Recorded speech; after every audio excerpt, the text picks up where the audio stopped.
దేవుని స్తోత్రం. మీ అందరికీ వందనాలు. Praise the Lord. బాగున్నారా?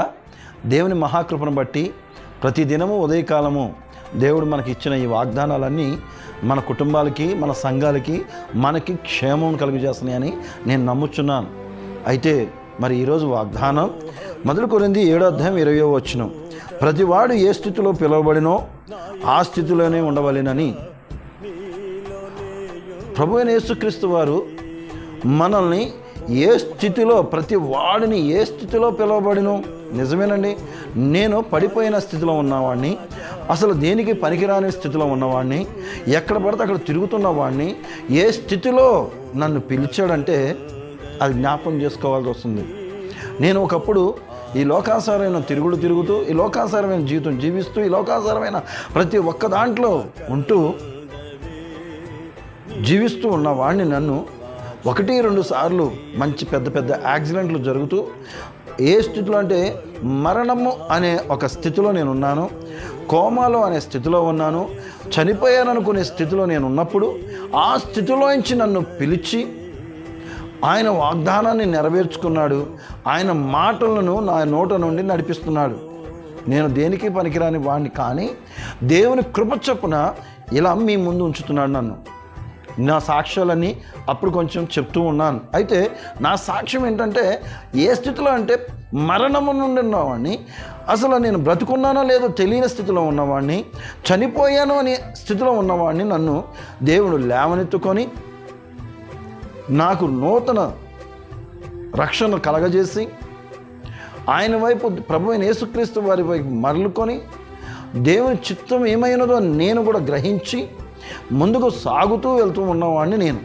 అయితే ఒక మాట చెప్పాలన్నాను, ఏ స్థితిలో నన్ను పిలిచాడో ఆ స్థితిలో ఉంటూ అనేకమైన చేసుకుంటూ వెళ్తున్నవాడిని.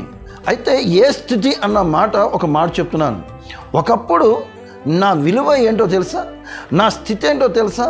పనికిరాని స్థితి. ఇప్పుడు నా విలువ ఏంటో తెలుసా? దేవుని మహింపరిచే స్థితి, గౌరవం ఇచ్చే స్థితి.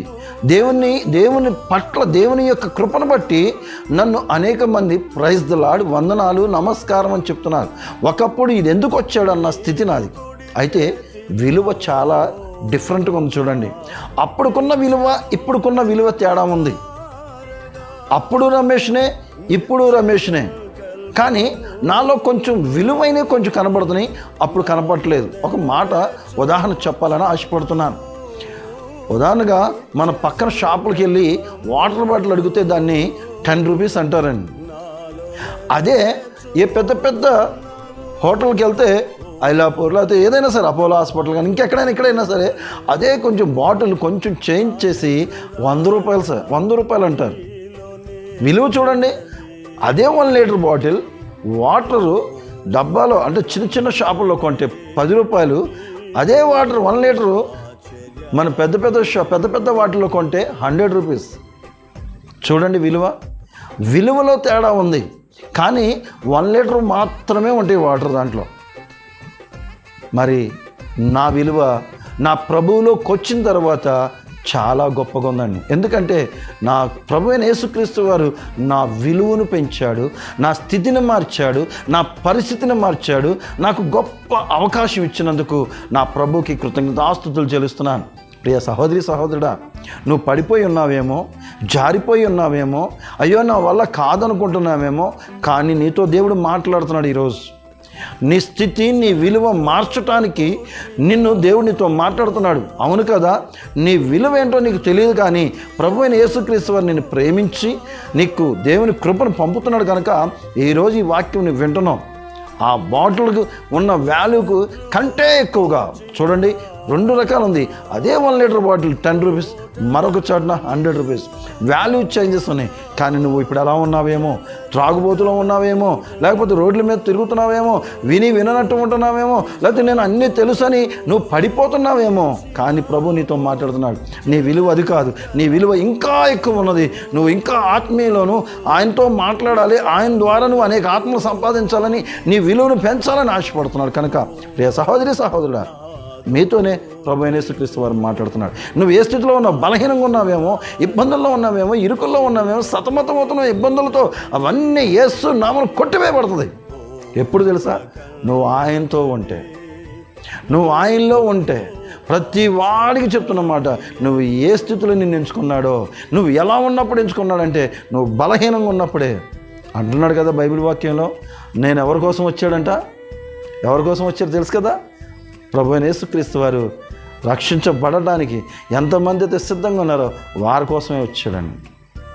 ఆ రక్షణలో నీవు నేను ప్రభువులో ఉందాం, దేవుడి దీవులు పొందుకుందాం, తల వంచుకుందాం, ప్రార్థిద్దాం.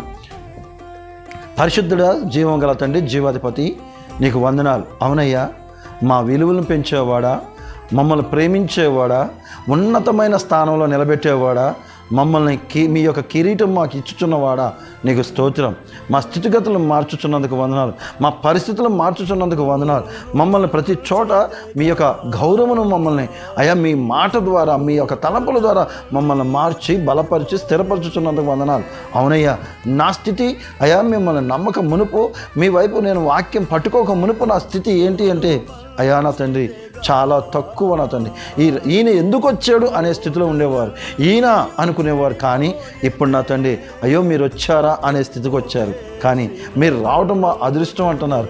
అయ్యా, విలువను ఎలా పెరిగిందంటే నాలో కాదు నా తండ్రి, నాలో ఉన్న మీ ద్వారా నాకు వచ్చిన విలువ కనుక నా తండ్రి. ఎంతమంది అయితే పడిపోతున్నారో, తప్పిపోయారో వారితో మాట్లాడమని అడుగుతున్నాం. పడిపోయిన స్థితిలో ఉన్న వారిని లేవనెత్తమని అడుగుతున్నాం. ఒకసారి దర్శించి కృప చూపించి నీ నామానికి మాత్రమే మహిమ తెచ్చుకోమని ఈ చిన్న ప్రార్థన ప్రభువైన యేసయ్య అతి పరిశుద్ధ నామమున అడిగి వేడుకొని పొంది ఉన్నాం పరమ తండ్రి. ఆమెన్. Praise the Lord. ఈరోజు పెళ్లి రోజు, అలాగే పుట్టినరోజులు జరుపుకుంటున్న మీ అందరికీ నా హృదయపూర్వక వందనాలు. వినండి వినిపించండి కార్యక్రమం ద్వారా మీరు ఆశీర్వదించబడుతున్నందుకు వందనాలు. అలాగే పెళ్లి రోజులు, పుట్టినరోజులు జరుపుకుంటున్న వారికి వినండి వినిపించిన తరపున మీకు దేవుడి దీవెనలు కలుగును గాక. ఆమేన్.